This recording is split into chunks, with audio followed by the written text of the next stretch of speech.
इस कार्यक्रम के पुण्यार्चक हैं श्री शांतिनाथ दिगंबर जैन पयोदय तीर्थ क्षेत्र भेड़ाघाट, अध्यक्ष श्री दिनेश जैन रवि मेडिकोज, महामंत्री प्रदीप जैन रद्दी, कोषाध्यक्ष शैलेश जैन रंगवाले, गौरव अध्यक्ष कमल कुमार जैन गोटेगांव, कार्यकारी अध्यक्ष सुनील जैन, उपाध्यक्ष कमल दानी, मनोज स्याही, राजेश जैन, अनिल जैन गोटेगांव, श्रेयांश जैन गोटेगांव, मंत्री संजय काश्मीर, सतीश चावल शहपुरा, संगठन मंत्री डॉक्टर नीलेश जैन, सह कोषाध्यक्ष प्रवीण जैन, सह मंत्री मनोज करा।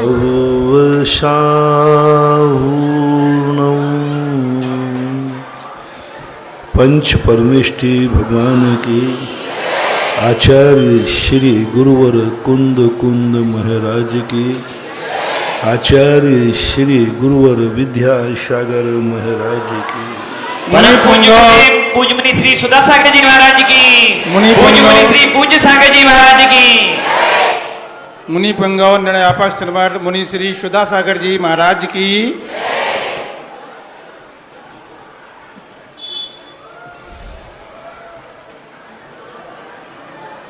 आज की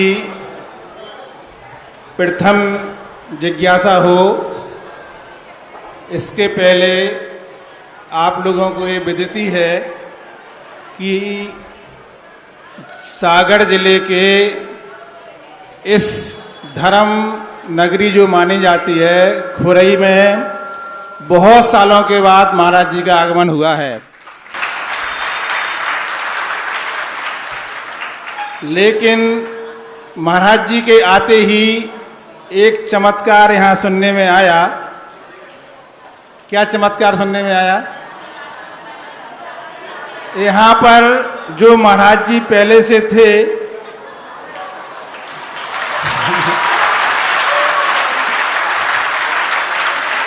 पूरा तो सुनो पूरा तो सुनो। अगर वो यहाँ चातुर्मास कर लेते ना तो उतना आनंद नहीं आता जितना आनंद आज ज्यों ही महाराज जी के चरण इस खुरई नगरी में पड़े त्यों ही समाचार सुनने में आया कि जो महाराज जी की तैयारी दूसरे स्थान पर चल रही थी, चातुर्मास की पूरी संभावना हो गई थी, वो महाराज जी अब लौट करके पुनः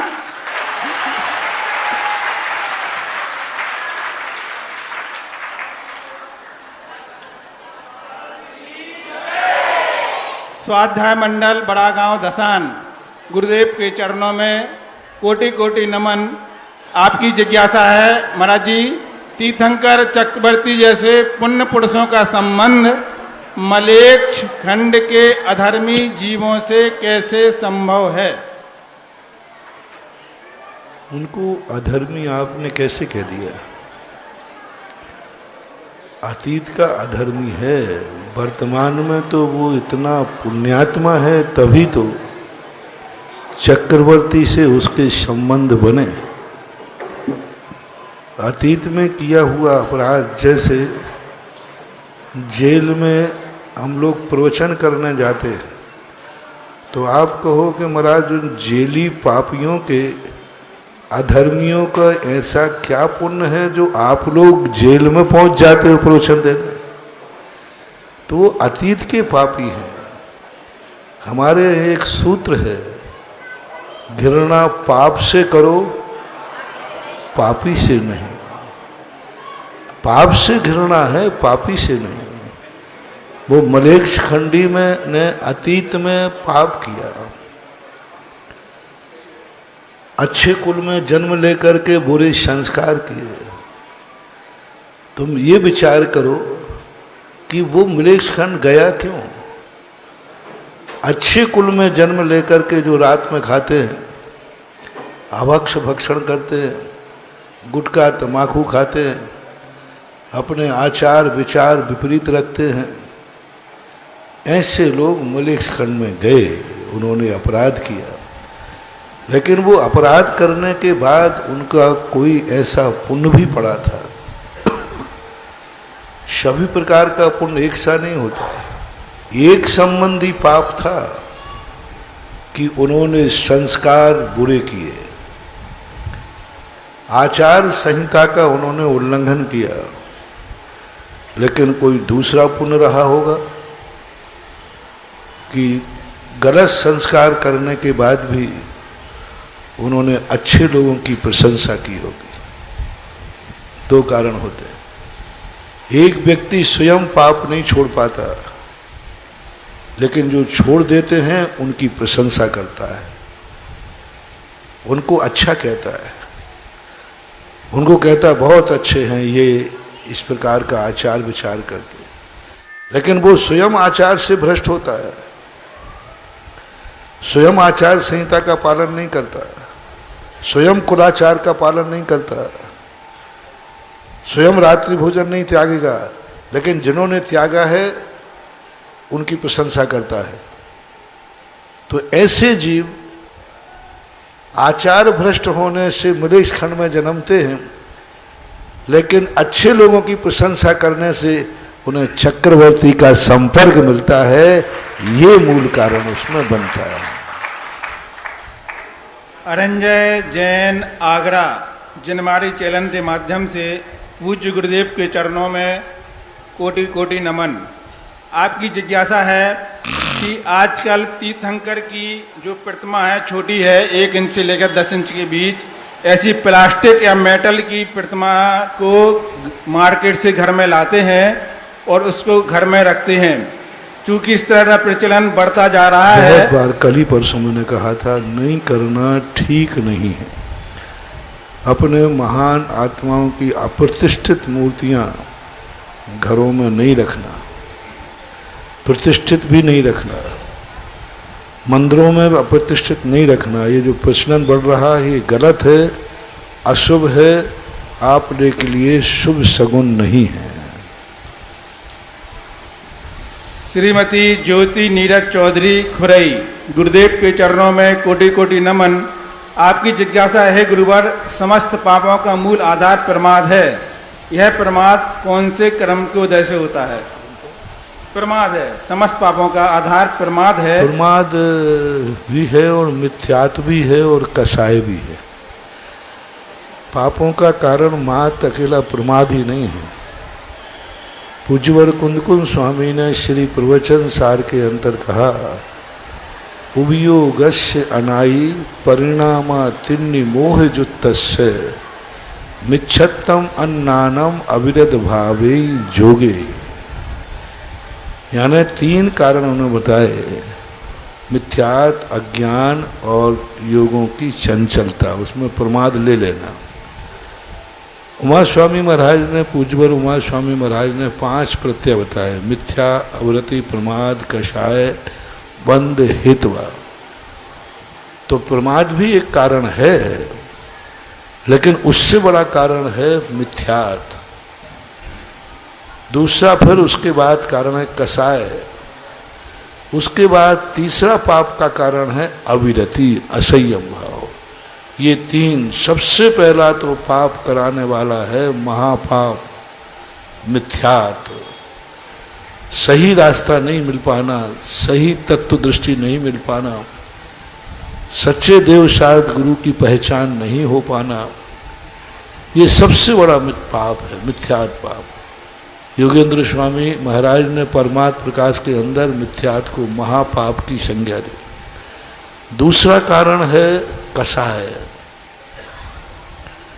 ऐसे कितने लोग यहाँ बैठे हैं जो कुगुरु को नहीं मानते, कुदेव को नहीं मानते, कुशास्त्र को नहीं मानते, लेकिन फिर भी मिथ्या दृष्टि है कसाय के कारण से।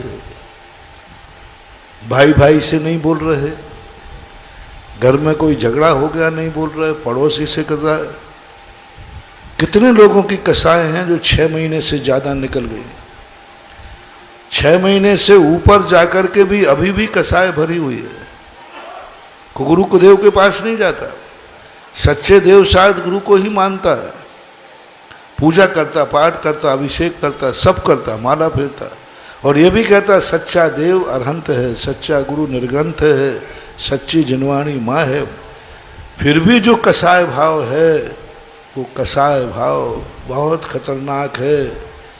बिना मिथ्या गुरु के बिना भी वह मिथ्या दृष्टि हो जाता है। फिर इसके बाद आता है असंयम भाव। असंयम भाव इतना खतरनाक है कि भाई भाई की भी हत्या कर देता है। अविरति व्यक्ति मर जाता है, मार डालता है। फिर चौथे नंबर पर कहा प्रमाद। प्रमाद में व्यक्ति चूक करता है, भूल नहीं करता। भूल में और चूक में अंतर है। चूक जाता है कहीं पे, माला फेरते फेरते नींद आ गई, लेकिन वो माला से हटा नहीं है। एक कुदेव की माला फेर रहा है और एक सुदेव की माला फेरते फेरते नींद आ गई है। दोनों में से खतरनाक कौन है? एक कुदेव की फेर रहा है, कुगुरु की फेर रहा है, और एक फेर ही नहीं रहा है, और एक माला फेरते फेरते नींद आ गई। इन तीनों में अंतर बताओ। एक फेर ही नहीं रहा है, एक खोटे देव की फेर रहा है, खोटा मंत्र, और एक सच्चे नमोकार मंत्र की फेर रहा है, लेकिन बीच में झपकी ले रहा है। इन तीनों में से अच्छा कौन है? इसका अर्थ ये नहीं कि तुम माला फेरते फेरते सोते जाना है, नहीं, बहुत प्रमाद कर रहा है, लेकिन उसकी दृष्टि में अभी तत्व दृष्टि है, सत्य को स्वीकार करता है। इसलिए प्रमाद के 15 प्रभेद कहे, जो छठे गुण स्थान तक भी चले जाते हैं। इसलिए डॉक्टर सुरेंद्र कुमार जैन, भारती बुरहानपुर, पूज्य गुरुदेव के चरणों में त्रिवार नमोस्तु। आपकी जिज्ञासा है, यदि कोई साधु या मुनि या आर्य का किसी गृहस्थ या गृह विरत व्यक्ति को पूज्य बोलते हैं, साधु जैसा सम्मान दिलाते हैं, तो इसका प्रायश्चित क्या होगा? कोई साधु या मुनि या आर्य का किसी गृहस्थ या गृह विरत व्यक्ति को पूज्य बोलते हैं, तो साधु जैसा सम्मान दिलाते हैं, नहीं तो उसका वो देखो, सम्मान दिलाना और पूज्य बोलने में अंतर है। साधु जैसा सम्मान दिला, साधु जैसा सम्मान का क्या? नवदा भक्ति करके पानी पिलाते हैं, पाद प्रक्षालन प्रदक्षिणा लगा करके उसको सेवा करते हो। साधु जैसा का अर्थ क्या? उसको उदक चंदन कह के अर्घ चढ़ा करके सम्मान करते हैं।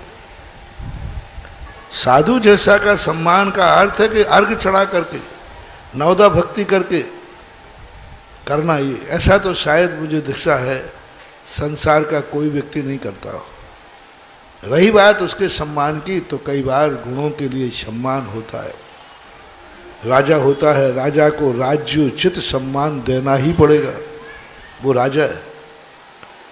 तो ऐसा जो आपका प्रश्न है, ये प्रश्न ठीक नहीं है जिसने भी किया है।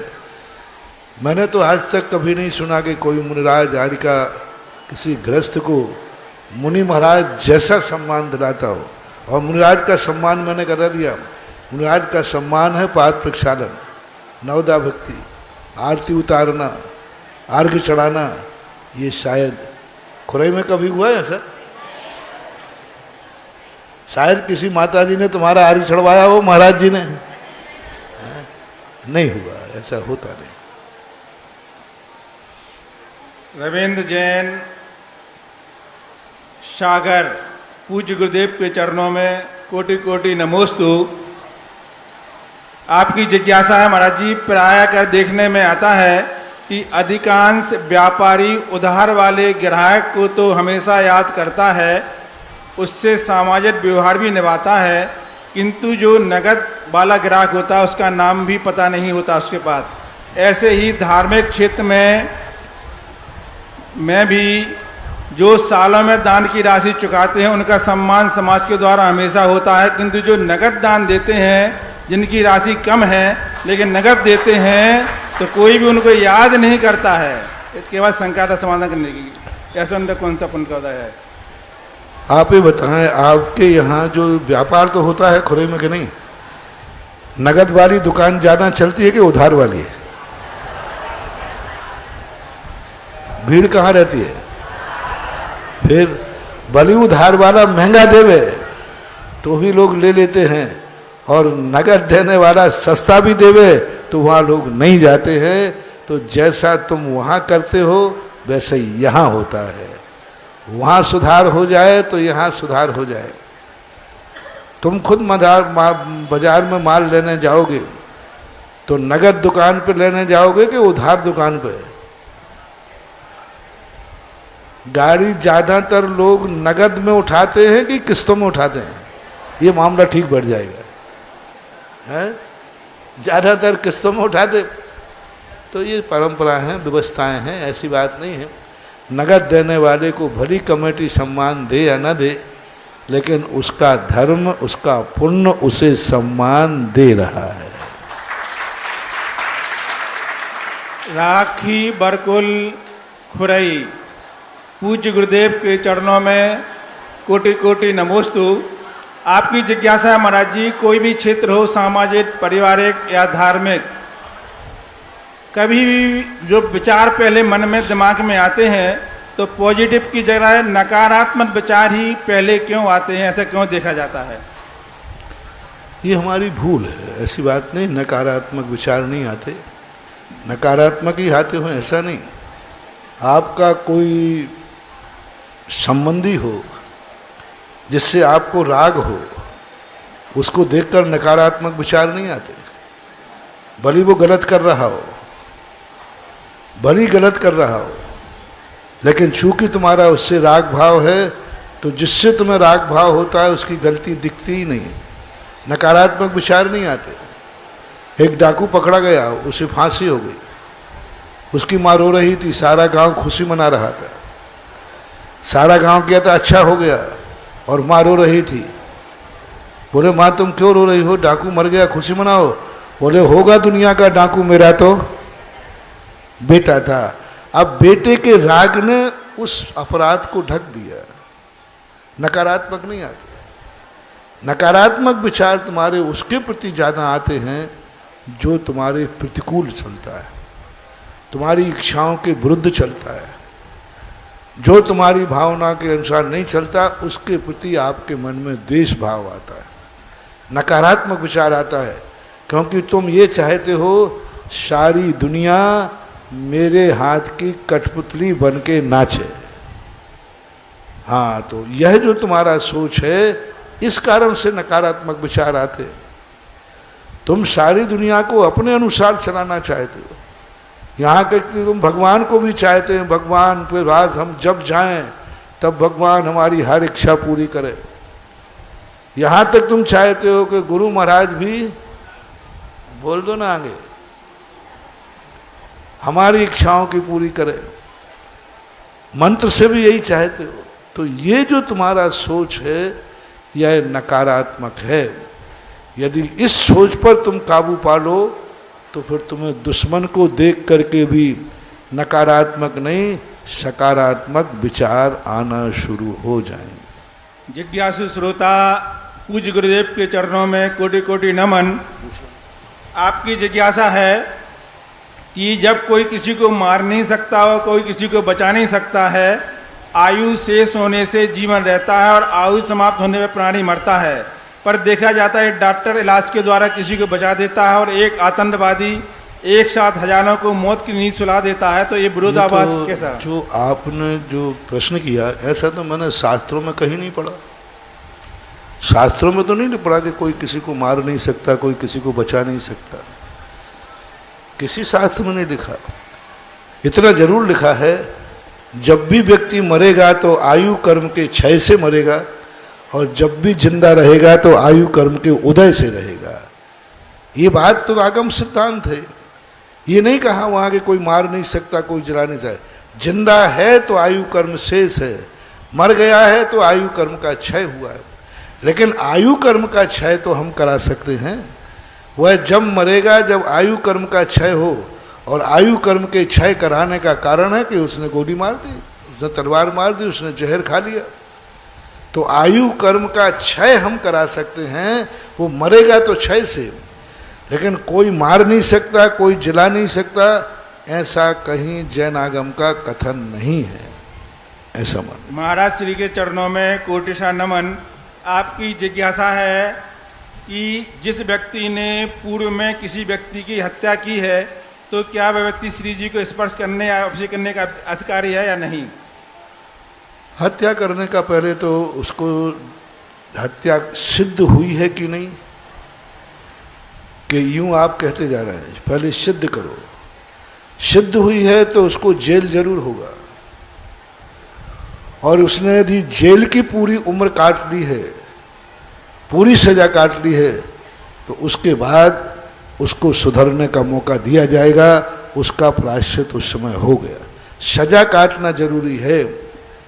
पूरी उसने 302 धारा में जो भी उसको सजा मिली वो सजा काट के आ चुका है, तो फिर उसके लिए और आगे भविष्य में समाज के सामने संकल्प करता है, जो गलती मैंने की थी वो सजा मुझे मिल चुकी है, आगे भविष्य में मैं ऐसी गलती नहीं करूँगा, तो समाज को उसको स्वीकार करना चाहिए। वो अभिषेक भी कर सकता है, आहार भी दे सकता है, वह सामान, लेकिन पहले उसकी सजा पूरी होना चाहिए। जब तक सजा पूरी नहीं हुई है तब तक वह सब प्रकार के दोष का भागीदार है। ना अभिषेक करेगा, ना इंद्रादिक बनेगा, ना उसका दान लिया जाएगा, ना वो आहार देगा।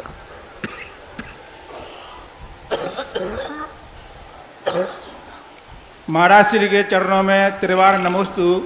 एक और जिज्ञासा महाराज जी की, मूर्ति की प्रतिष्ठा में जो लोग वस्त्रधारी पंडित या जिनको वो कहते हैं बालों से करवाते हैं, तो समाज भी 90% उसमें सम्मिलित होने को जाती है, तो इसका फल क्या होगा? गलत है। और ऐसी मूर्ति पूजनीय है नहीं? आगम के अनुसार मैं बहुत बार बोल चुका हूँ, पूज्यवर जिनसेन स्वामी महाराज ने सबसे पहले यही बात की, सूर्य मंत्र देने का अधिकारी दिगंबर मुनि ही है।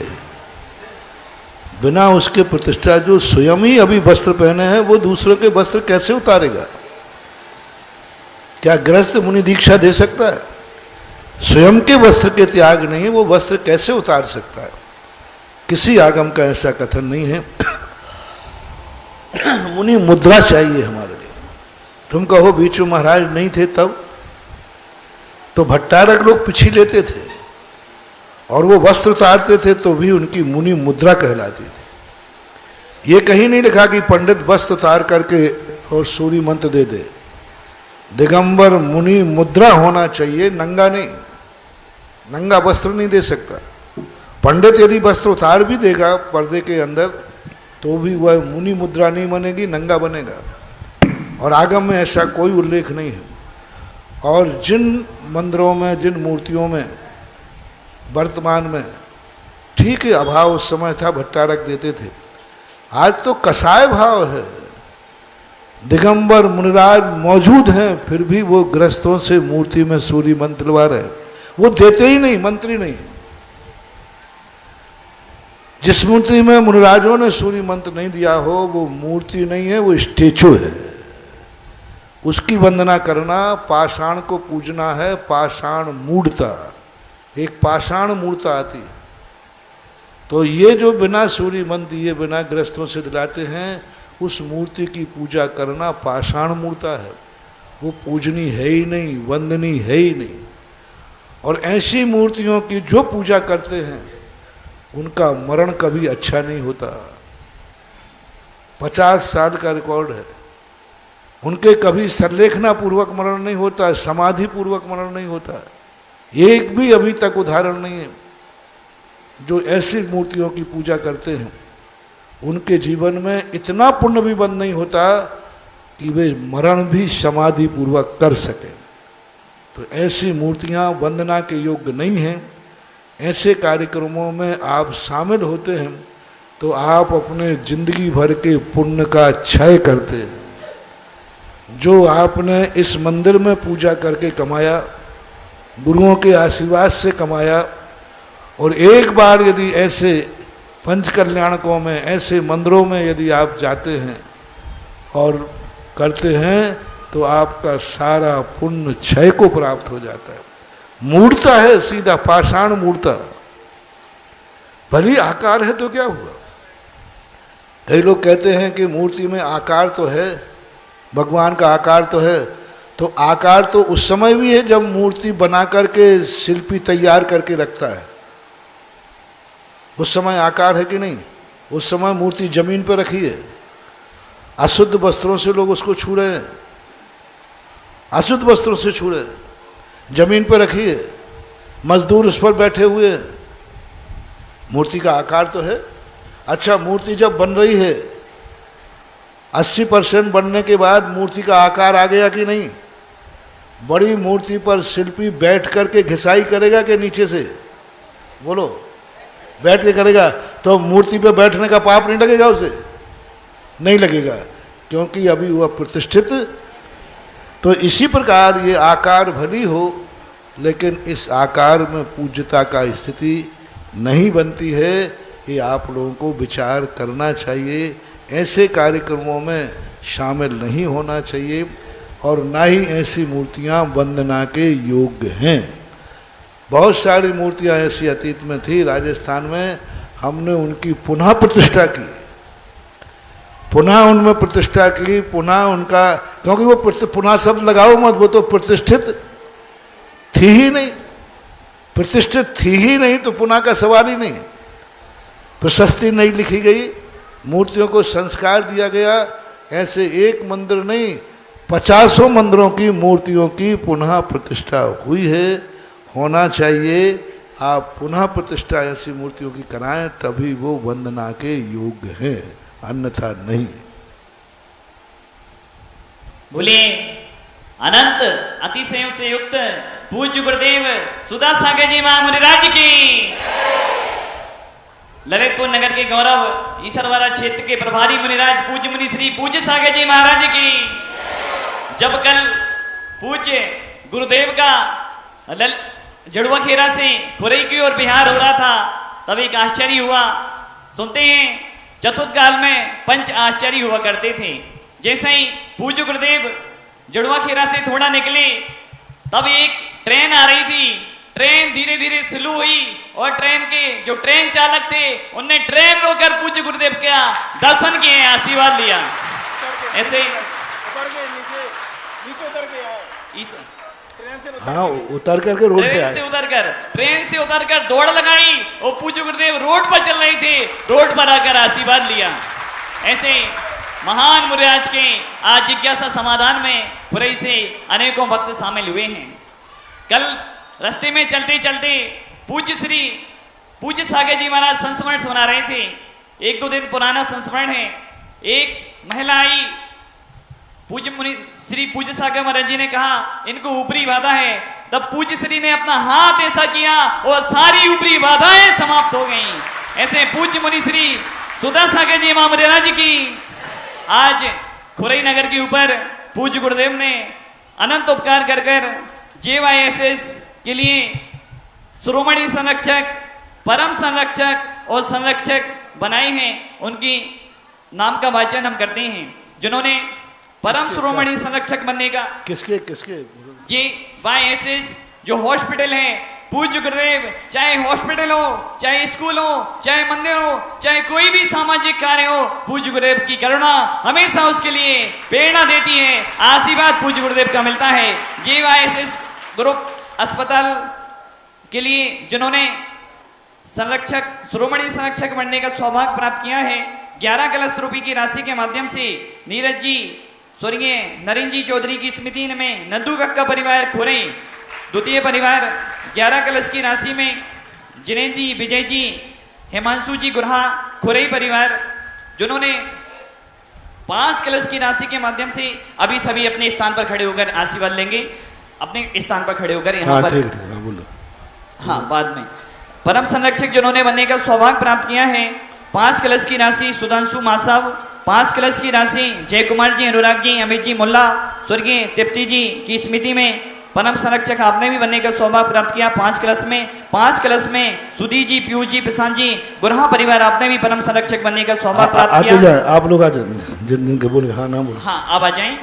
अब जिन्होंने 1 कलश की राशि के माध्यम से संरक्षक बनने का सौभाग्य प्राप्त किया, प्रसन्न जी रोड़ा, आप कमरा निर्माण पुण्याजक भी हैं। विमल जी मोदी 1 कलश, सुनील जी, मंजू जी, पंचनतन 1 कलश, प्रमोद जी, मोना जी, खिरिया वाले 1 कलश, पदमचंद जी, वेयर हाउस परिवार 1 कलश, अमित जी गुरहा, पदमचंद जी गुरहा 1 कलश, सिद्धांत जी, सतीश जी 1 कलश, आलोक जी गिफ्ट सेंटर परिवार 1 कलश, आयुष जी, अनुज जी, अजीत जी, पंचरत्न परिवार 1 कलश, मोनिक जी, अभय जी, शारदा जी डिस्पोजल 1 कलश, प्रमोद जी बड़कुल ने नगद राशि जमा की, प्रमोद जी बड़कुल ने, गौरव जी, वैभव जी बड़कुल परिवार 1 कलश, दुबे जी मोदी, विमल जी मोदी 1 कलश, संजय जी सराफ 1 कलश, बाबूलाल जी धर्मेंद्र जी रोकड़िया 1 कलश, रमेश चंद जी राजीव जी रोकड़िया 1 कलश, स्वर्गीय पदमचंद जी गुरहा की स्मृति में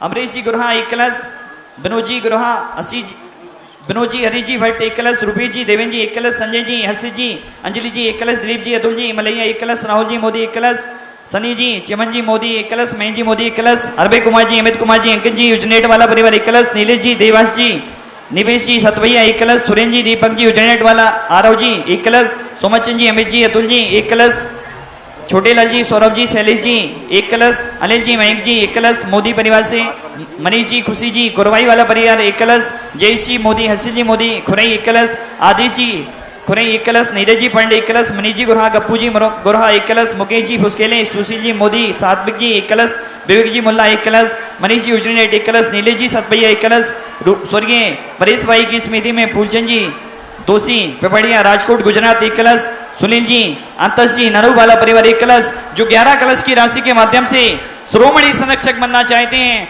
बहुत अच्छा सौभाग्य है पूज्य गुरुदेव का, ऐसे अतिशयों से युक्त जिनकी दिव्य ध्वनि जैसी प्रवचन उनके हैं, पूरे देश और विदेशों में जो पूरे गुरुदेव बोलते हैं, सभी श्रावकगण उस ध्वनि को दिव्य ध्वनि के रूप में मानकर उसका पालन करते हैं। जो भी 11 कलश की राशि के माध्यम से श्रोमणी संरक्षक और परम संरक्षक 5 कलश की राशि के माध्यम से और 1 कलश की राशि के माध्यम से JYSS हॉस्पिटल के लिए संरक्षक बनना चाहते हैं, वे अपने नामों की स्वीकृति प्रदान करेंगे तो आपका नाम का घोषणा जिज्ञासा समाधान में की जाएगी। प्रथम जिज्ञासा के लिए श्रीमान धर्मेंद्र जी संगई खुरई और तैयार रहेंगे जिनेन्द्र जी गुरहा खुरई, माइक देंगे।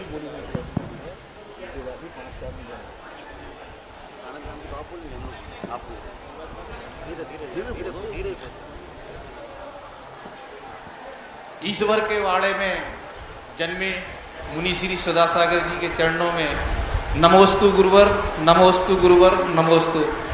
मुनि श्री कल जो ट्रेन वाला चमत्कार हुआ या उसके भावों की जो हुआ वो उसके परिणामों की आपके प्रति विशुद्धि रही कि उसने ट्रेन रोकी और मेरे सामने कुछ बैग पी करके वो ट्रेन का दर्शन करने आया, वो पुनः जाके बैठ गया।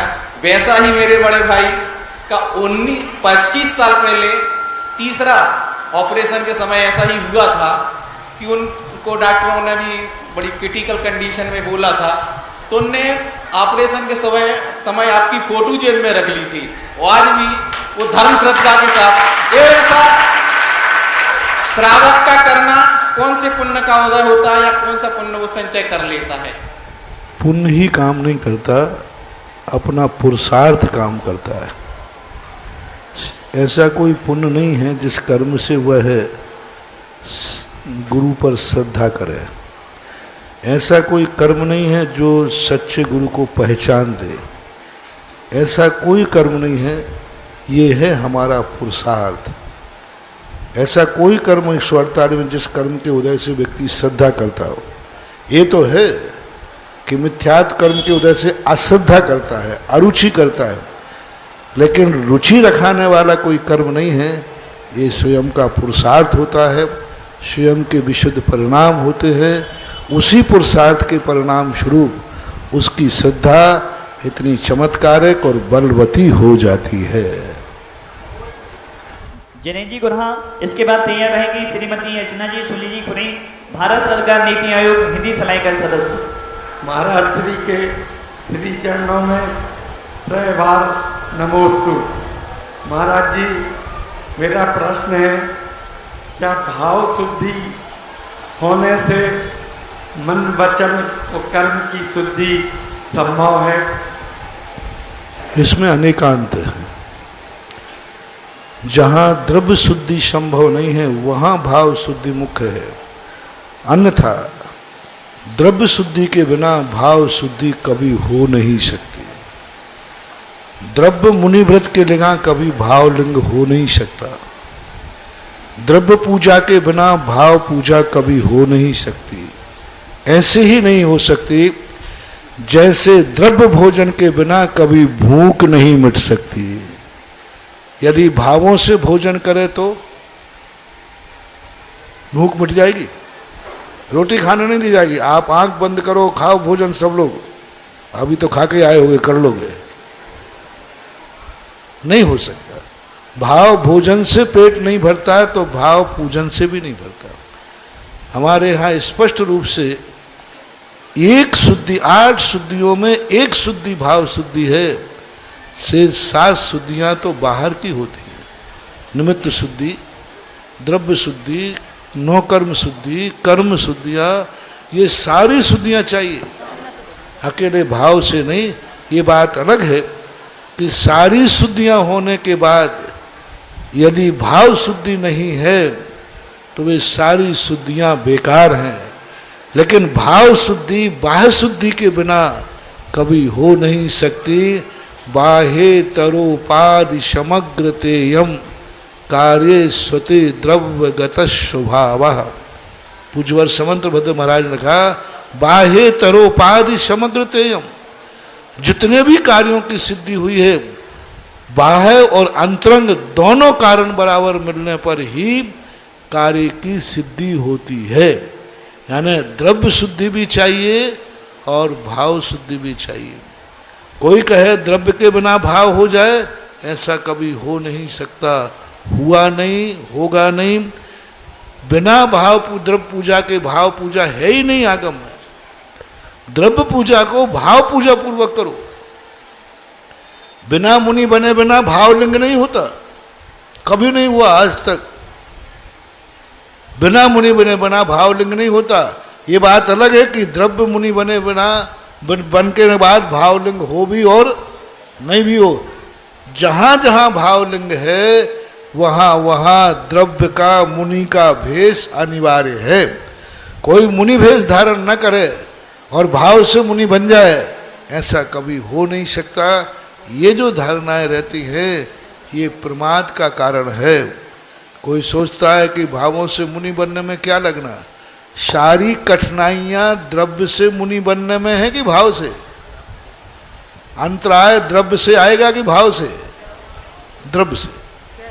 तो द्रव्य की कठिनाई होने से लोग भाव शुद्धि को महत्व देते हैं। भाव शुद्धि का महत्व होना चाहिए द्रव्य शुद्धि के बाद।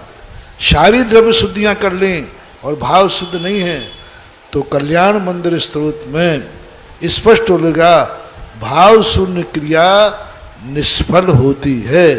उन्होंने ये नहीं कहा कि द्रव्य क्रिया के बिना भाव मुख होता है, ऐसा जानना चाहिए। अर्चना जी खुरई तैयार रहें। विद्या सिंधु महिला मंडल गुजरात में जब मैं गया तो एक मंदिर में लिखा था, क्रिया धर्म नथी। जिनेन्द्र बाबू, क्रिया धर्म नथी, यानी क्रिया धर्म नहीं है। तो लोगों ने मुझे देखा, महाराज जी ये बात सही लिखा है। तो मैंने कहा इसको मिटाओ मत, ये सही कर दूंगा बिना मिटाए। बड़ा मिटाना मत, क्योंकि मिटाने से झगड़ा हो जाएगा, क्योंकि जिसने लिखवाया है वो बड़ा पावरफुल है। तो मैंने कहा बिल्कुल पक्का है, बिना मिटाए मैं इसको सही कर दूंगा। क्रिया धर्म नथी, इसके नीचे लिख दो क्रिया बिन धर्म नथी।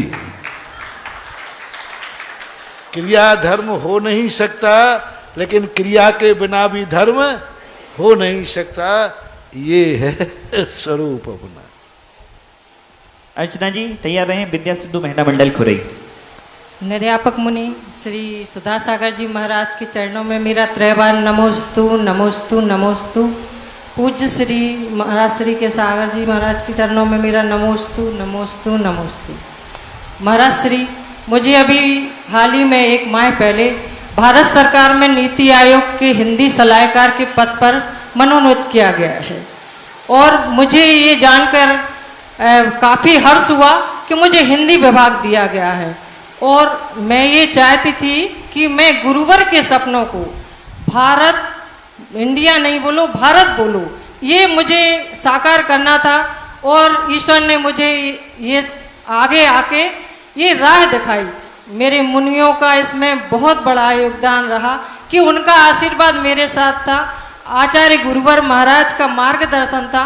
और आज मैं ये चाहती हूँ कि इस मंच से मैं सिर्फ इतना संदेश आपसे चाहती हूँ, ये मेरी जिज्ञासा भी है कि हिंदी के लिए मैं क्या कर सकती हूँ, ये मुझे आप मार्गदर्शन दें। क्योंकि जब देश स्वतंत्र होता है तो समाज स्वतंत्र होती है, और जब देश स्वतंत्र है लेकिन हम फिर भी परतंत्र हैं, क्योंकि अंग्रेज तो चले गए लेकिन अंग्रेज की बेड़ियों में हमें बांध गए हैं। तो हम चाहते हैं कि मातृभाषा हमारे भारत देश के लिए मातृभाषा हिंदी का विशेष विस्तार हो और हर जगह हम रख सकें। जब सबसे बड़ा हमारा दुर्भाग्य है भारत का कि भारत देश की एक माता नहीं है। भारत देश के जितने प्रांत हैं उतने प्रकार की भाषाएं। केरल केरली बोलते हैं, तमिलनाडु वाले तमिल बोलते हैं, कर्नाटक वाले कर्नाटक बोलते हैं, महाराष्ट्र वाले महाराष्ट्र, गुजरात वाले गुजरात, राजस्थानी राजस्थानी। विश्व में जितने देश है प्राय बड़े बड़े सबकी एक भाषा है। जर्मन बोलते हैं तो पूरा जर्मन ही जर्मनी भाषा है। फ्रांस है तो पूरी फ्रांस भाषा है। चाइना है तो पूरी चीनी भाषा है। एक भाषा है सबकी। लेकिन भारत की भाषाएं हर प्रांत की अलग। और ये दोष आज से ही नहीं, भगवान तीर्थंकरों का जब बिहार हुआ था तब उनके जो प्रवचन कानों में सुनने में आए वो एक भाषा में नहीं, 18 भाषाएं मुख्य भाषाएं और 700 लघु भाषाओं में समोषण में जो कानों में शब्द, उस समय भी चौथे काल में भी 700 लघु भाषाएं थी, 18 मुख्य भाषाएं थी।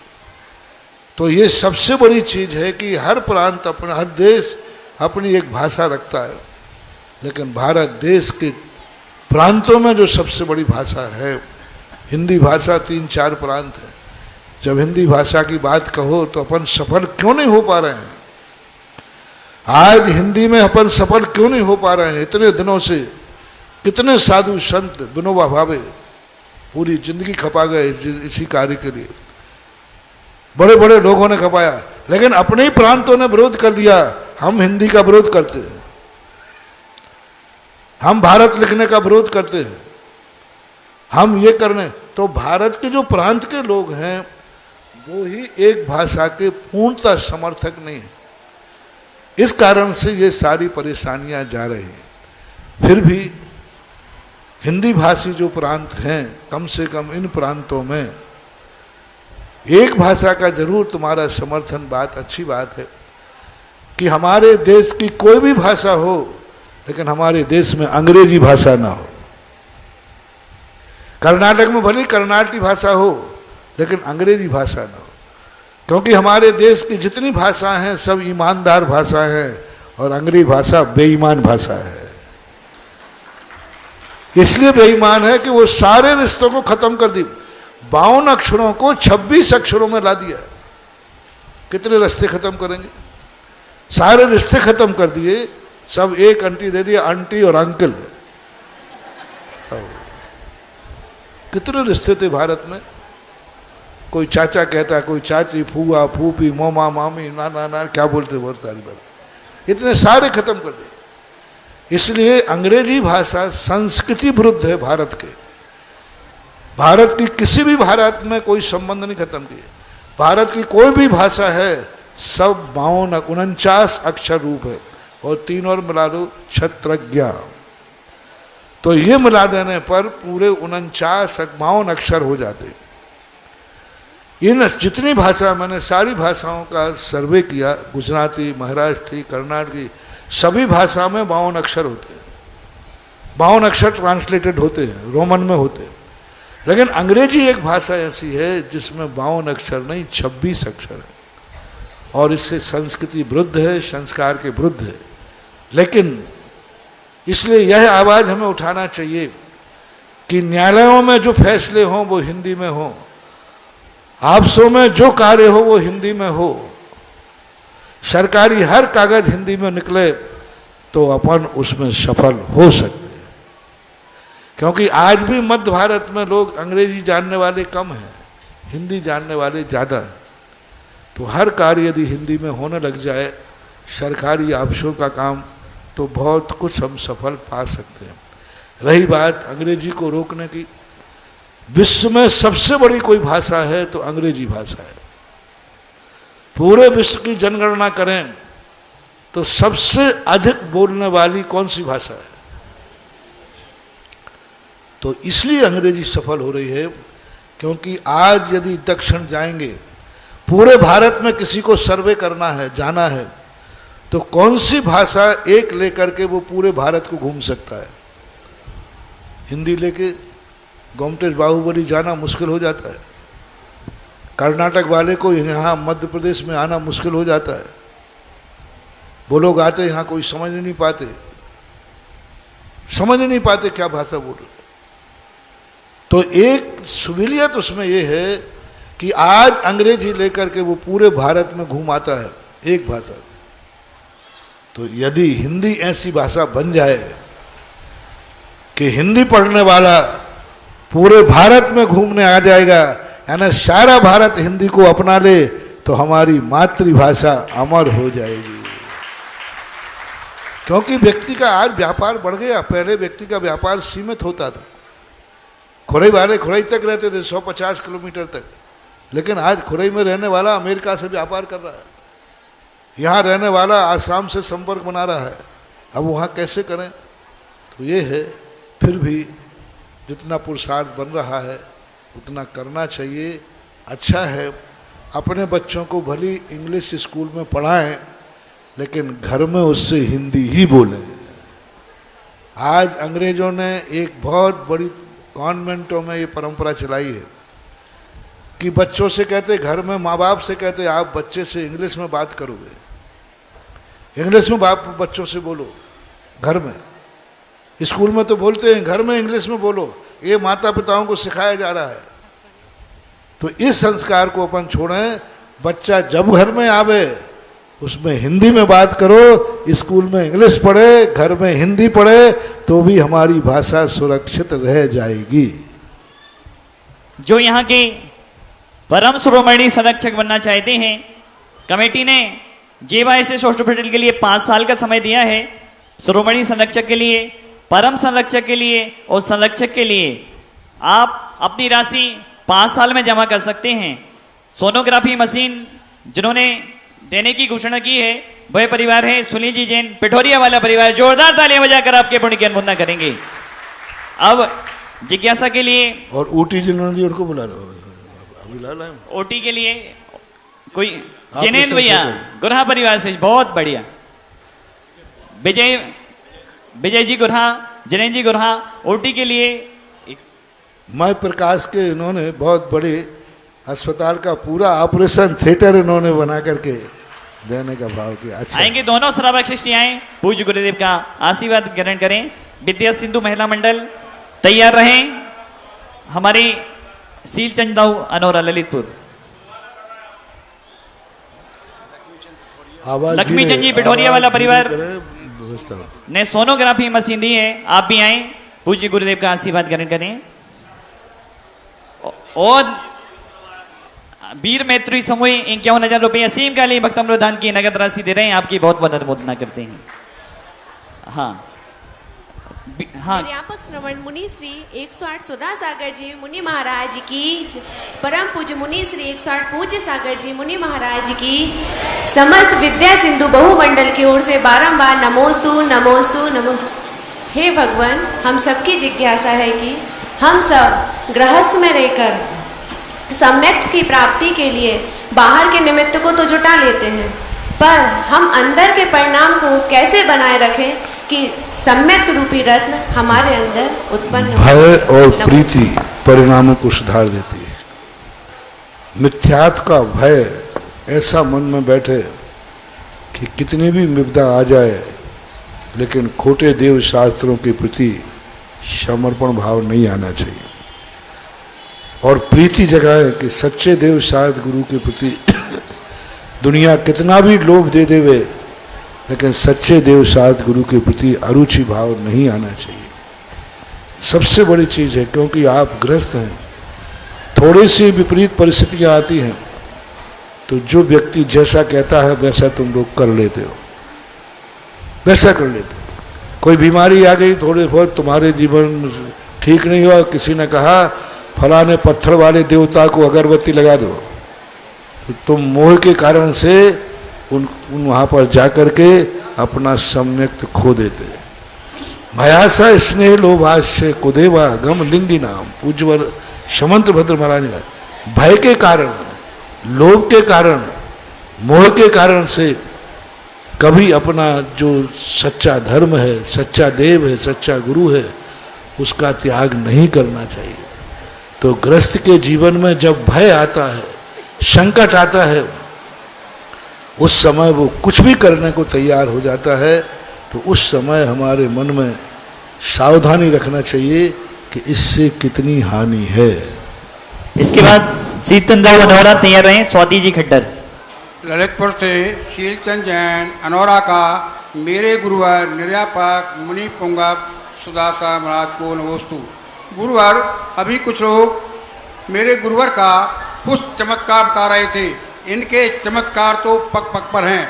मैं आपको अभी का ही ताज़ा एक तारा देही का चमत्कार बता रहे हैं कि आप लोग सब सुने कि हमारी तबीयत खराब हुई और हमने महाराजपुर में हमारे अध्यक्ष जी ने हमारा ब्लड प्रेशर कराया तो बहुत हाई था, बहुत हाई था, बुकलन को आराम करने दो।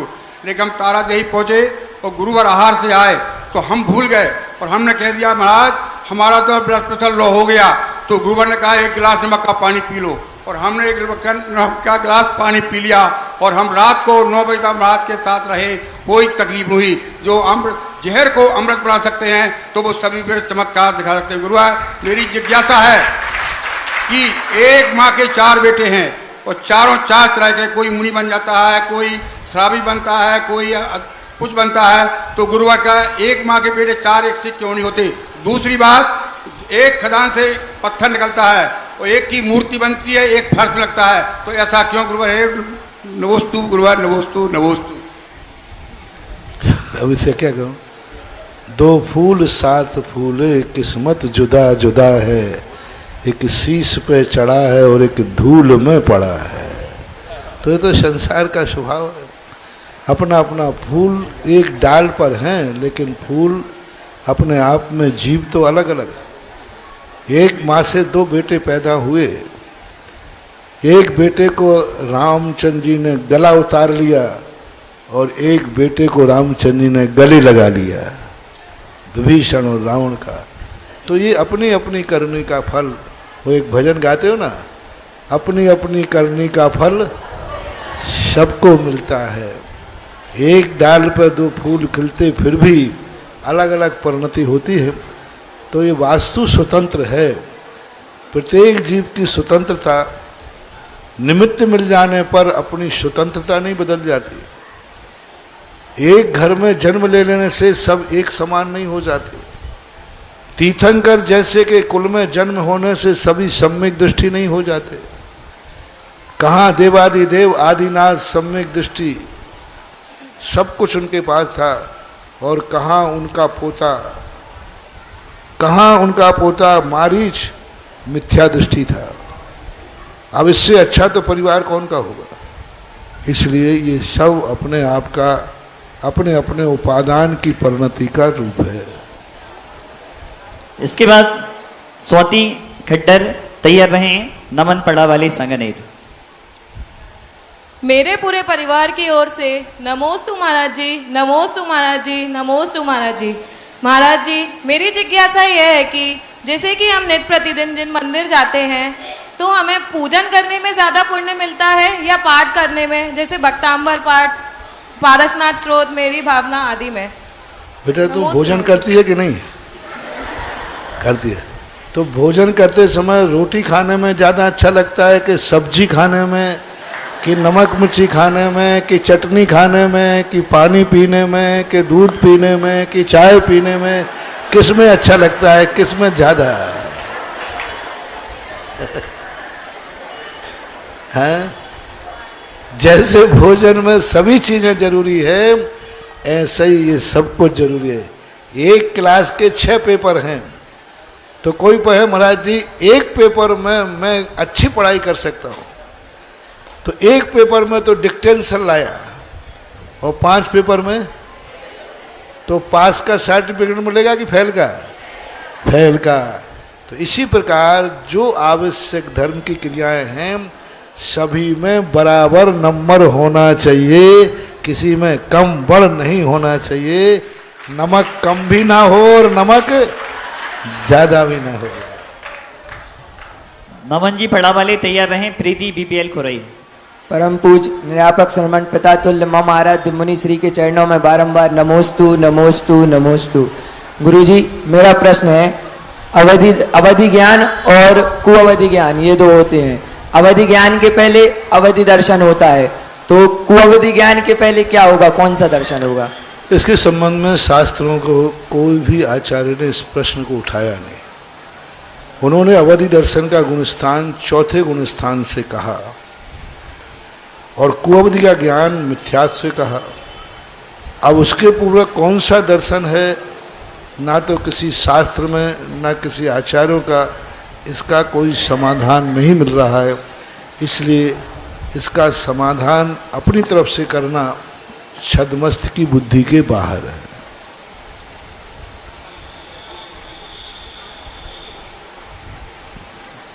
इसके बाद तैयार रहें। भूपेन जी दुगहा खुरई।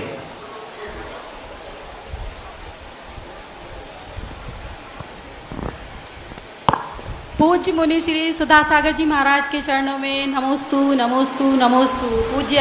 पूज्य सागर जी महाराज के चरणों में नमोस्तु। महाराज श्री मेरी जिज्ञासा यह है कि सूतक 13 दिन का होता है, लेकिन क्या तीसरे दिन मंदिर जाना उचित है या अनुचित है? सूतक 13 दिन का होता है जी, मृत्यु का सूतक 13 दिन का होता है, तो तीसरे के दिन मंदिर जाना उचित है अनुचित? महाराज जी मंदिर तो जा सकते हैं, लेकिन मंदिर की सीमा है। दरवाजे से लेकर या दरवाजे के अंदर एक हमारे शास्त्रों में साल कहते, जिसे तुम बरामदा कहते हो। मंदिर के प्रवेश होते ही एक साल बरामदा होता है, वहां तक उस सूतक वाले को जा सकता है। वहां तक जाने में कोई आपत्ति नहीं। जहां से भगवान की छवि दिख जाए वहां तक जाना चाहिए, उससे आगे नहीं जाना चाहिए। दूसरा, यदि लघु 3 दिन के बाद या जन्म के 5 दिन के बाद व्यक्ति का मध्यम सूतक माना जाता है। जघन्य सूतक मृत्यु का 3 दिन, जघन्य सूतक जन्म का 5 दिन। उसको वहां पर बाहर से ही जहां से भगवान दिख जाए वहीं से दर्शन कर लेना चाहिए। मध्यम सूतक है 5 दिन के बाद और 3 दिन के बाद, वो वहां तक जा सकता है जहां तक बाजे वाले बैंड वाले जो तबलची आदि बैठते ना, तबलची गंधर्व, वहां तक जा सकता है। लेकिन सूतक के समय उस स्थान पर नहीं जा सकता जहां पर लोग खड़े होकर अभिषेक करते हैं या धोती दुपट्टा पहन के पूजा करते हैं। पूजन और अभिषेक का जो स्थान है उस स्थान तक सुआ सूतक वाले को नहीं जाना चाहिए। सरिता जी चौधरी तैयार रहेंगे। विजय कुमार जी खुरई समता सागर जी महाराज की सहपाठी टेस्ट अवस्था की। पूज्य गुरुदेव के चरणों में नमोस्तु। भगवान, जैसे मैंने पढ़ा है और यहाँ गुरु आते हैं, हम सबकी सेवा भैयावृत्ति करने का सौभाग्य मिलता है। जैसे 20वीं सदी में आचार्य चार्जिक चक्रवर्ती शांति सागर जी महाराज हुए, वर्तमान 21वीं सदी में आचार्य भगवान विद्यासागर जी महाराज से धर्म में प्रभावना हो रही है। तो हमें देखते हैं कि हमारे श्रावक लोग आज आचार्य शांति सागर जी का फोटो कहीं बहुत ही कम उत्तर भारत में देखने को मिलता है दक्षिण भारत की अपेक्षा में। ऐसा क्यों? नमोस्तु भगवान। तुम्हारे बेटा खड़े रहना, तुम्हारी 7वीं पीढ़ी के दादाजी कौन थे? उसका फोटो कहाँ है? 7वीं पीढ़ी में दादाजी थे कि नहीं? थे कि नहीं थे? कहाँ हैं? बस यही हाल यहाँ है।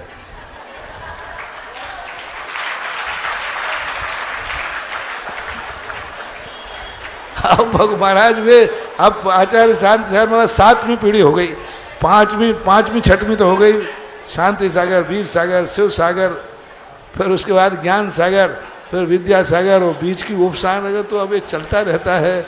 अब तुम कहो कुंद कुंद स्वामी की फोटो नहीं मिलती तो कहाँ से लाऊं? सरिता जी चौधरी तैयार रहें। आदिश जी खुरई। नमोस्तु महाराज जी, नमोस्तु नमोस्तु नमोस्तु। महाराज जी मेरी जिज्ञासा ये है कि जब हमारे घर में बड़े बुजुर्ग खत्म हो जाते हैं या कुछ सुहागन महिलाएं स्वर्ग सदा जाती हैं तो उनके पैर छुए जाते हैं, बिंदी सिंदूर लगाया जाता है उनका, तो ये परंपरा रखना चाहिए या मिथ्यात्व की श्रेणी में आता है? पूर्णतः मिथ्यात्व की श्रेणी में आता है। ना तो किसी शास्त्र में सम्मत है। मृत परिवार के व्यक्ति का पैर छूना, परिक्रमा लगाना, ये सब मिथ्यात्व की कोटि में आएगा, लोक मूढ़ता की कोटि में आएगा, क्योंकि उसका अस्तित्व ही खत्म हो गया। अब वो मरने के बाद तो वो असुचिता को प्राप्त हो जाती है। ऐसा नहीं करना चाहिए, ठीक नहीं। विजय कुमार जी तैयार रहेंगे, आदिश जी खुरई इसके बाद तैयार रहेंगे। एक मिनट, आज खुरई वालों की भक्ति देखकर पूज्य गुरुदेव खुरई नगरी में आए। जिनवाणी चैनल परिवार ने 10 मिनट आपके लिए बढ़ा दिए। बोले देवादिदेव पासनाथ भगवान की, पूज्य गुरुदेव सुधा सागर जी महाराज की। जिज्ञासा करें।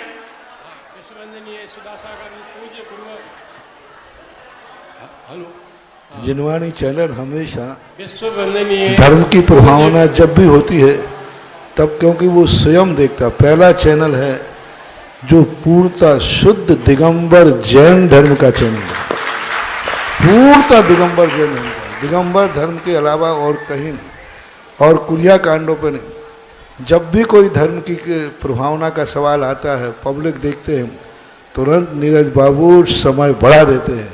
इसका अर्थ है कि खुरई के इस सभा को चैनल का जो मूल उसका स्वामी है, मालिक है, वो भी देख रहा है। विश्ववंदनीय पूज्य गुरुवर सुधा सागर महाराज सदंग को कोट से नमोस्तु। महाराज श्री, सुना है कि जो लोग अष्टमी का शुद्धिपूर्वक व्रत रखते हैं उन्हें अष्टम गो स्थान एवं जो चतुर्दशी का विशुद्धिपूर्वक व्रत करते हैं उन्हें 14 गुण स्थान प्राप्त हो जाते हैं। यह क्या सही है?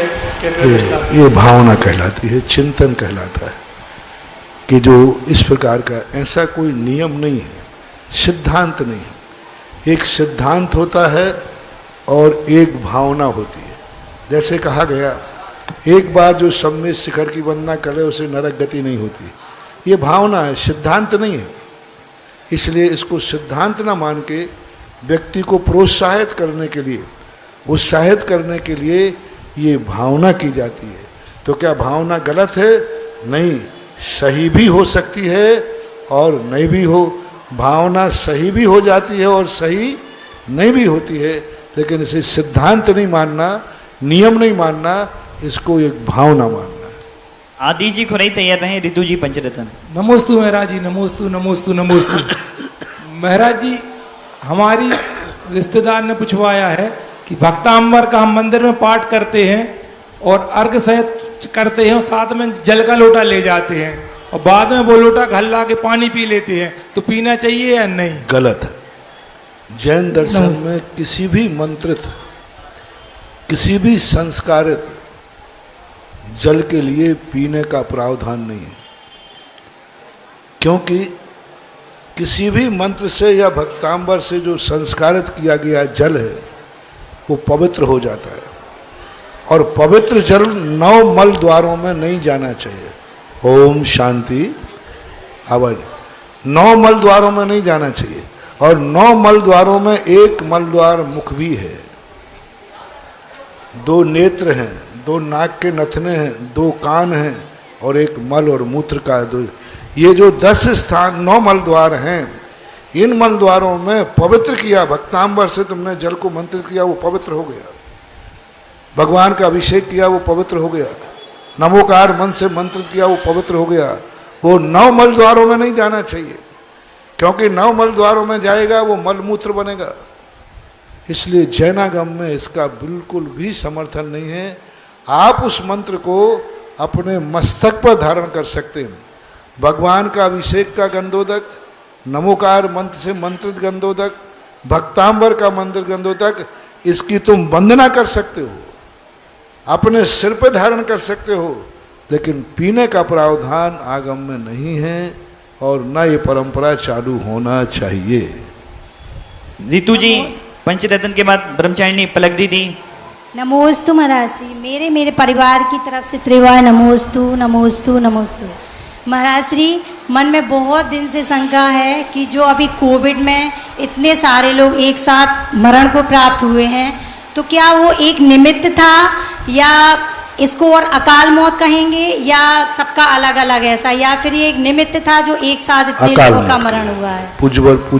पूज्यवर राजवार्ते कार में अकलंक स्वामी ने ये सब निमित्तों को अकाल मौत में कहा। महाबीमारी हो जाना, सार्वजनिक रूप से विश्व स्तरीय बीमारी हो जाना, ये सब अकाल मौत में आती है।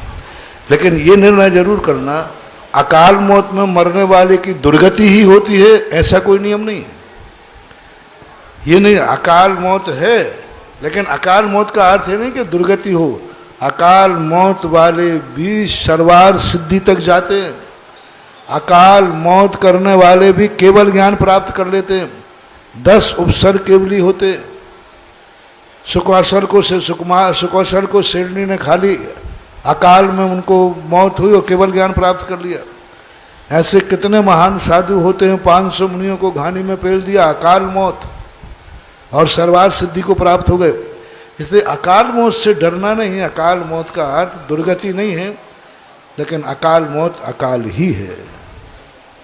ब्रह्मचारिणी पलक दीदी तैयार रहें। बिमली जी रोकड़िया खुरई। मेरे और मेरे पूरे परिवार की तरफ से दोनों पूज्य गुरुवर को नमोस्तु।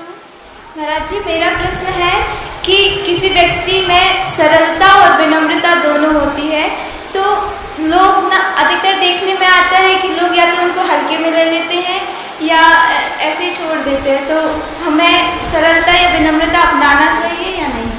व्यक्ति को नारियल के समान होना चाहिए, बाहर से कठोर और अंदर से विनम्र होना चाहिए।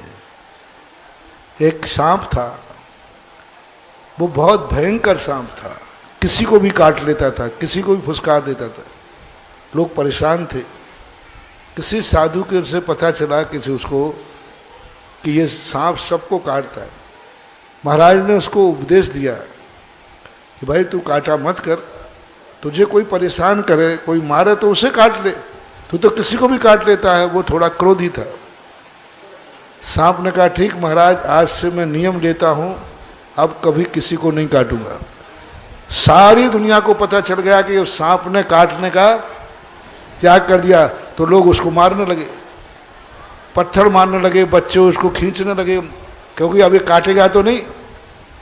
तो वो लोहू लुहान होकर महाराज के पास पहुंचा। बोले महाराज जी, जब तक मैं काटता था कोई मेरे पास नहीं आता था, जब से मैंने काटना छोड़ा है देखो मेरी क्या हालत कर डाली। तो महाराज ने कहा तू सर्प है, मैंने काटने का मना किया था, फुसकारने का थोड़ी मना किया था। समझ जाओ, है ना, बाहर से थोड़ा सा कठोर, अंदर से विनम्र होना चाहिए। बिमली जी रोकड़िया। आखिरी जिज्ञासा सोनाली जी पठारी। सिद्धों की श्रेणी में आने वाले भावी भगवंत को मेरा परिवार और समस्त खुरई वासियों की ओर से कोटसा नमोस्तु नमोस्तु नमोस्तु। महाराज जी, मैं 12 वर्षीय पाठक्रम पंचम वर्ष से हूँ। आपने हम लोगों के ऊपर जो उपकार किया है उसका हम सभी लोग कभी भी उपकार नहीं चुका सकते हैं आपका। महाराज जी, मैं सबसे पहले आपको आभार प्रकट करना चाहती हूँ कि मेरी बेटी को सीए में सफलता आपके आशीर्वाद से प्राप्त हुई, नारेली में दर्शन करने के पश्चात। महाराज जी, मेरी जिज्ञासा है कि सहन शक्ति की भी एक सीमा होती है और सहन करने वाले को व्यक्ति कमज़ोर समझने लगता है और फिर उसकी कमजोरी का फायदा उठाने लगता है और उस पर हावी होने लगता है। ऐसी स्थिति में उसे क्या करना चाहिए? अभी मैंने सांप का उदाहरण दे दिया ना। हाँ, बस यही करना चाहिए। अंदर से सहनशीलता तो सदा बने रहना चाहिए। देखो, पारसनाथ भगवान के भक्त हैं अपन। पारसनाथ भगवान ने सहनशीलता 10 भाव तक सहन की और उस सहनशीलता का लाभ कमट उठाता रहा। हर भाव में कमठ उतारो, पारसनाथ सहन की रहे। तो सहनशीलता का उत्कृष्ट उदाहरण 10 भाव तक सहनशील होना चाहिए। फिर भी सहन नहीं हो रहा है तो सांप का जो उदाहरण दिया वैसा रूप उदाहरण करना चाहिए। अंतरंग परिणामों को मत बिगड़ने दो। बाहर से जैसे माँ बच्चे पर क्रोध करती है ऐसा क्रोध करना अंदर साफ रखना चाहिए। हे गुरुवर नमोस्तु नमोस्तु नमोस्तु। महाराज श्री क्रोध को कैसे जीते हैं? क्रोध को कैसे जीते महाराज? क्रोध को कैसे जीते? जब गुस्सा आता है तो ये सोचना चाहिए जिस बात पर क्रोध आ रहा है सामने वाले, यही वही गलती मेरे से होती तो कितना क्रोध आता है। व्यक्ति उपादान दृष्टि नहीं रख पाता है। सामने वालों की तो कमी देखता है लेकिन स्वयं की कमी को कभी स्वीकार नहीं करता, इसलिए क्रोध आता है। सामने वाले ने कोई गलती की तो तुरंत सोचना चाहिए यह गलती मेरे से भी हो सकती है। सामने वाले ने तुमसे गलत बोला तो कभी मैं भी गलत बोल सकता हूँ। तो निमित्त के मिलने पर अपने उस निमित्त की क्रिया को अपने उपादान में कल्पना करने से क्रोध शांत हो जाता है। ठीक, अब देखें, अब बस हो गया है टाइम है। जल्दी से पूछें, माइक पूछिए चालू। पूछिए। क्योंकि नमोस्तु अब महाराज कुछ जी, खुले वालों नमोस्तु। को महाराज ये मेरा- दूसरा समय क्यों मिला, मिलना तो नहीं था, इसका चमत्कार अभी सुनाऊंगा। पहले अंदर की बात को अभी मैं सोच रहा हूँ बाहर नहीं पहुंचे, इसलिए खत्म हो जाए फिर बता रहा हूँ। नमोस्तु महाराज जी, नमोस्तु। महाराज जी मेरा प्रश्न यह है कि सबके साथ अच्छा करने पर भी अगर अपने साथ अच्छा ना हो तो उस समय अपने भावों को कैसा रखना चाहिए? सबके प्रश्न एक से ही है बोला, सबका स्वभाव वही सांप है।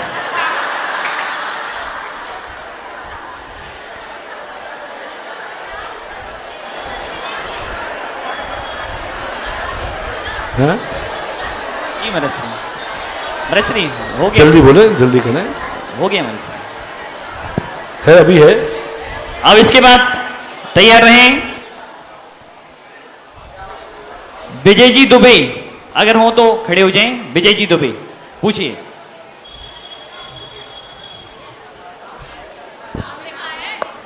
हाँ जल्दी से पूछें।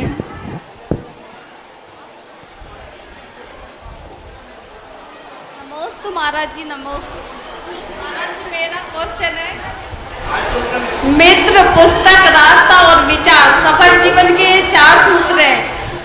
यदि ये गलत हो जाए तो गुमराह कर देते हैं और सही हो जाए तो जीवन बना देते हैं। तो महाराज जी हम ऐसा क्या करें कि हम गुमराह ना हो? क्या कर देते हैं? सफल जीवन के 4 विचार हैं, मित्र, पुस्तक, रास्ता और सफलता। हाँ, तो इनकी गुमराह करने के लिए अपनी तत्व दृष्टि रखना चाहिए और सत्य का जब निर्णय हो चुका है तो सत्य पे अडिग रहना चाहिए और स्वयं अपने ऊपर भी विश्वास करना चाहिए। और यदि स्वयं पर विश्वास ना हो तो जो तुम्हारा गार्जियन है, गुरु है, शास्त्र है, परिवार है, उस पर विश्वास करना चाहिए। पहले तो स्वयं का इतना विल पावर होना चाहिए कि मेरा निर्णय गलत हो ही नहीं सकता। और यदि संदेह है तो जो तुम्हारे पूज्य पुरुष हैं उन्होंने जो निर्णय दे दिया है उस पर अडिग रहना चाहिए। यही सफलता का सूत्र। अमन जैन तैयार रहें। प्रियल जैन। महाराज जी त्रैवार नमोस्तु नमोस्तु नमोस्तु। महाराज जी मैं रोज पूजन करता हूँ। मैं पूजन में एक लाइन आती है, ओम ह्रीम सीमंतम भगवंतम कृपावंतम श्री विश्वादि महावीर तीर्थंकर। अपन ये लाइन बोलते हैं, क्या ये पूजा की अपन की एक अटेंडेंस लगती है कि मतलब या फिर अपन रोज वो उपसंहार में अपना भाव पुण्य आप आचरण कहते हैं कि हे भगवान मैं आप ऐसे हैं, आप इस प्रकार हैं और मुझे इसकी उपलब्धि हो। नहीं, वो अपन दिन बोलते हैं, दिन भी बोलते हैं उसका। हाँ, तो दिन में बोलते हैं कि आज का दिन हमारा कितना शुभ है। आद्य जम्बू दीपे भरत क्षेत्र आर्य खंडे फलानी तिथि आदि, तो ये अटेंडेंस नहीं है। ये आज की तिथि कितनी पावन है कि मुझे आपकी पूजा करने का भाव हुआ, तो उस तिथि को एक पावन बनाने के लिए, अभाग्यशाली बनाने के लिए ऐसा बोला जाता है। नमोस्तु। सीमा जी मोदी खुरई तैयार रहे। मोना जी सिंह लाइव कट गया। हाँ, गुरुदेव की आरती। इसके पहले एक गुरुदेव मिनट के चरणों में कोटि शा नमन मेरा और मेरे परिवार की ओर से।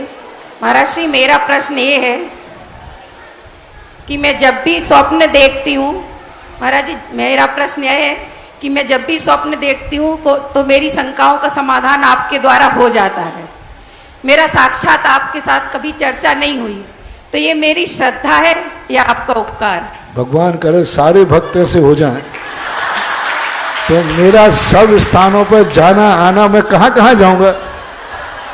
और मेरा, हाँ, मैं तो कहीं सब जगह पहुँच नहीं सकता और हर स्थान पर जाकर जिज्ञासा दे नहीं सकता। मैं तुम्हारी भावना को बहुत आशीर्वाद देता हूँ। सारे भक्तों के समाधान स्वप्न में होने लग जाए तो मुझे थोड़ी राहत मिल जाएगी। अच्छी बात होती है जब कोई व्यक्ति की अंतरंग श्रद्धा होती है, अंतरंग का श्रद्धा परिणाम होता है, तब वह व्यक्ति, वह क्रिया स्वप्न में भी आ जाती है। अंतरंग की श्रद्धा, स्वप्न में कोई चीज आई है तो समझ लेना चाहिए कि हमारी नीयत क्या है, हमारा सोच क्या है और हमने क्या संस्कार पाया है। जो संस्कार हमने पाया है वह स्वप्न में प्रदर्शित होता है। और धर्म का कार्य या धर्म के गुरु का दर्शन या धर्म से गुरु से समाधान मिलना, ये बहुत बड़ा शुभ संकेत है, शुभ सूचक माना जाता है। महाराज श्री के चरणों में मेरे परिवार की ओर से नमोस्तु नमोस्तु नमोस्तु। महाराज श्री, मेरा एक प्रश्न है कि प्रतिदिन तो हम कुल्ला करके मंदिर जाते ही हैं, क्या व्रत के दिन भी हमें सुबह से कुल्ला करके ही मंदिर जाना चाहिए? ऐसा कोई नियम नहीं, क्योंकि वृत्ति यदि रात में नहीं खाया, क्योंकि वृत्ति हमेशा जब चौकी से उठता है भोजन से पूर्ण मुख शुद्धि कही गई, और जब पूर्ण मुख शुद्धि हो जाती है तो फिर उसे प्रातःकाल कुल्ला करने की जरूरत नहीं है। आखिरी जिज्ञासा मोना जी से गई।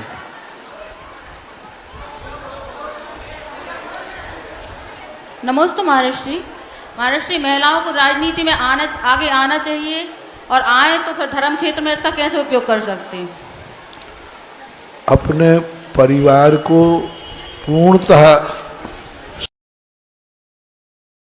फिर राजनीति की तरफ जाते हैं तो जाने में मनाही ही नहीं, क्योंकि आज का युग ऐसा चल रहा है जिस पर मैं निषेध नहीं कर सकता, लेकिन अपनी क्षमता, अपनी सुरक्षा और अपने पारिवारिक परिस्थितियों को ध्यान में रखना चाहिए। बस ओम शांति। इस कार्यक्रम के पुण्यार्चक थे श्री शांतिनाथ दिगंबर जैन पयोदय तीर्थ क्षेत्र भेड़ाघाट, अध्यक्ष श्री दिनेश जैन रवि मेडिकोस, महामंत्री प्रदीप जैन रद्दी, कोषाध्यक्ष शैलेश जैन रंगवाले, गौरव अध्यक्ष कमल कुमार जैन गोटेगांव, कार्यकारी अध्यक्ष सुनील जैन, उपाध्यक्ष कमल दानी, मनोज स्याही, राजेश जैन, अनिल जैन गोटेगांव, श्रेयांश जैन गोटेगांव, मंत्री संजय काश्मीर, सतीश चावल शहपुरा, संगठन मंत्री डॉक्टर नीलेश जैन, सह कोषाध्यक्ष प्रवीण जैन, सह मंत्री मनोज